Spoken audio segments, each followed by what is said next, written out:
happy little games, punk. Hello everybody, Batman QC here. Thanks to the overwhelmingly positive response to my history of Batman Returns on the Super Nintendo, I've decided to go ahead and cover each game within the franchise.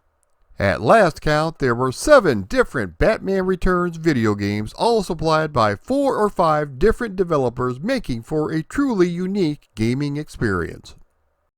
I'm not going to go into the entire history of the character like I did in the very first video, so if you're curious about the Batman and how he came to be, make sure and check it out.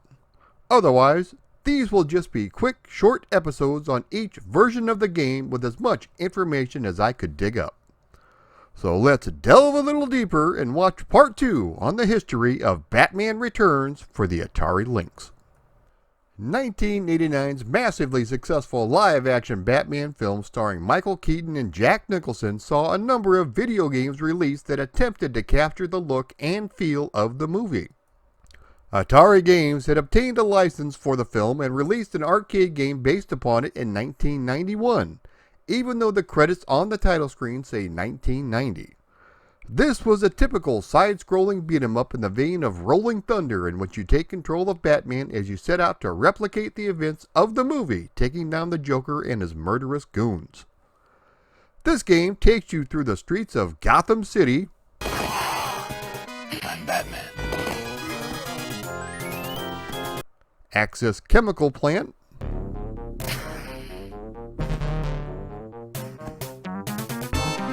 the Flugelheim Museum,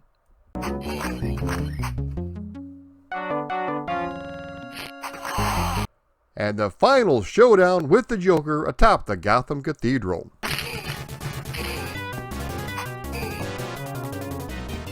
There is even a section where you are in the Batmobile shooting other cars as you barrel down the streets.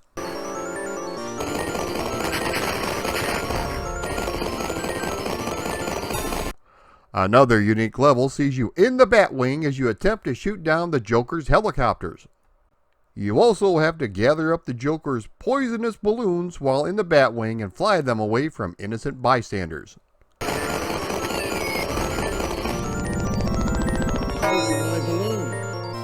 In still shots, the graphics look really good with fairly large sprites and plenty of colors, with one exception. Batman walks like he is in the middle of a colonoscopy. I've read thousands of Batman comics and played just about every Batman game on the market and have never seen the character walk this way. There are some nice details in the game, such as knocking Jack Napier into the vat of chemicals which turns him into the Joker,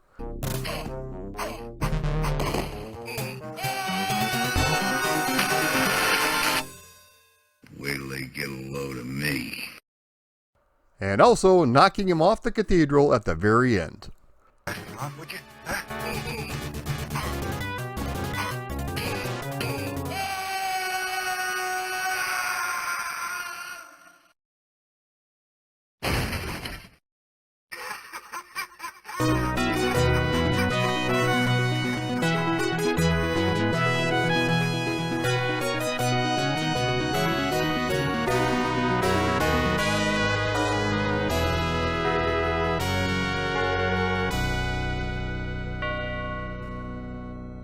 The game featured digitized stills from the movie and sampled voices from various cast members, including 20 samples from Jack Nicholson himself.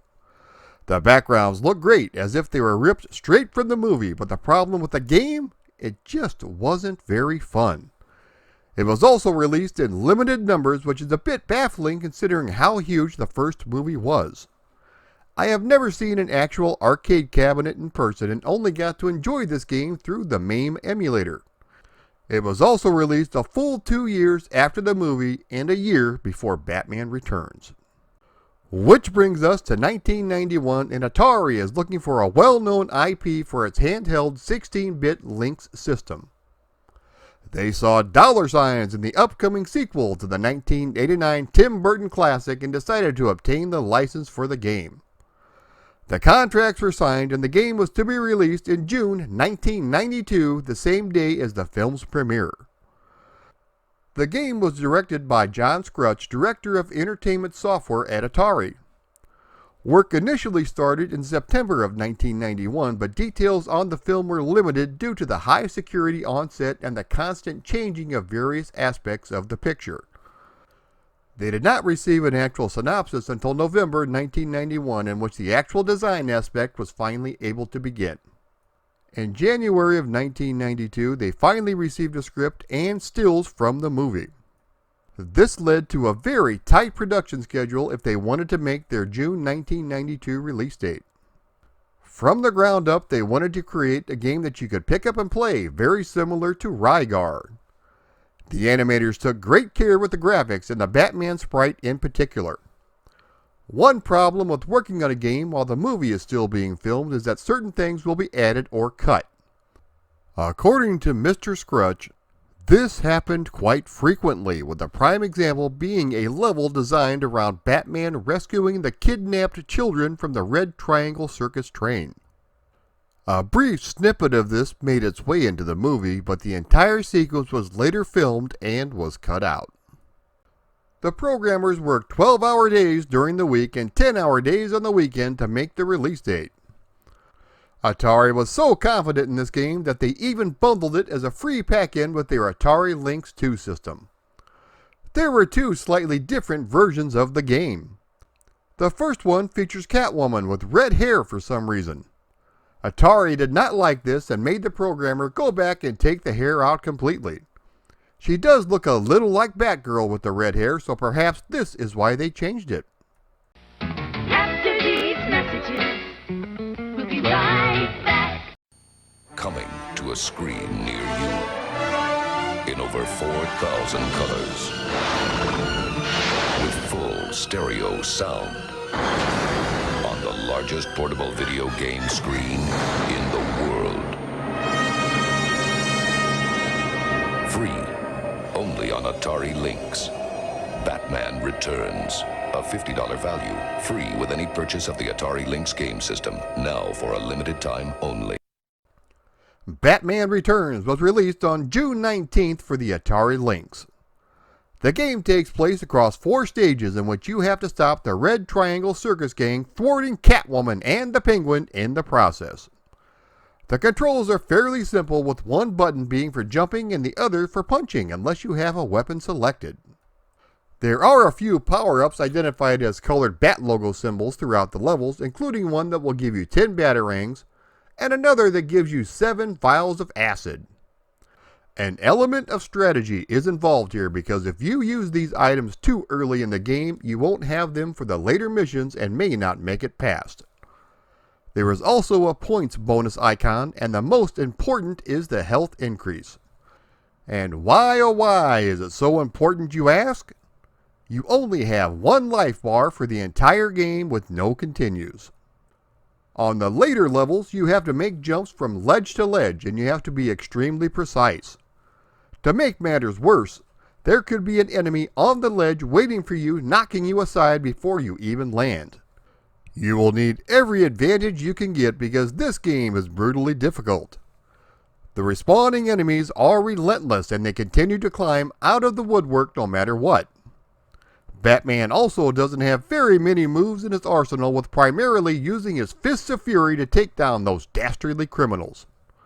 The controls are good though, with you somersaulting and kicking butt just like Batman should. The backgrounds are nicely detailed with artwork straight from the movie, including the giant present seen in the beginning and the Oswald Cobblepot for Mayor posters in the background. A lot of the circus freaks that you saw on the big screen are back as well, which adds an authenticity to the game. The sound design features nice original music and heart-thumping sound effects.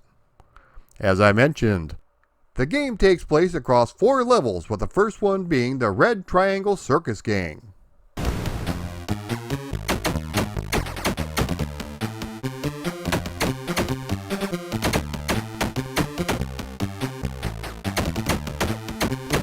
Batman confronts the authorities.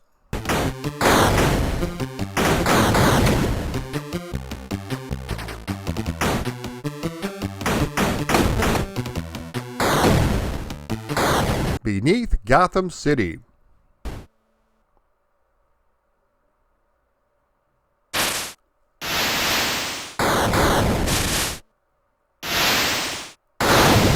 And the last level, Batman discovers Arctic World.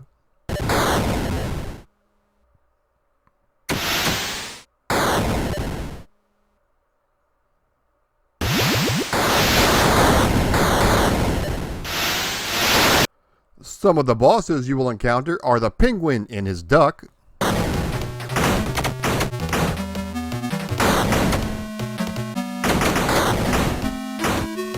Catwoman,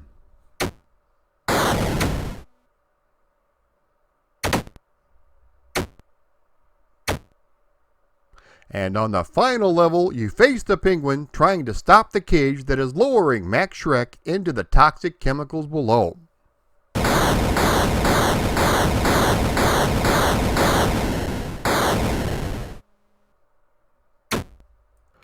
The ending is actually a bit different from the movie, where you knock the Penguin into a giant AC unit which slams him into the wall, causing him to fall into a watery grave below. At which point you are rewarded with a text-only congratulations screen and the game is over. Speaking of text-only, there are no images of the actors' likenesses such as Danny DeVito, Michelle Pfeiffer, or Michael Keaton anywhere in the game. As a matter of fact, the characters are shown for the Atari Lynx 2 Batman Returns bundle. Thankfully, there are some cheats in the game to help you progress, otherwise I wouldn't have made it past the second level. If you can make it through the insane difficulty and get past the cheap deaths, this game is still fun to play every once in a while. Is it anywhere near as good as the Super Nintendo version? Of course not. But back in the day, this was a competent portable Batman game that filled the time on many a road trip. Tune in next time for more Batman Returns content.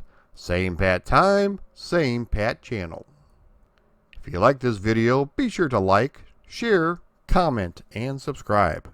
Also, if you would like to support me on Patreon, please click the link below.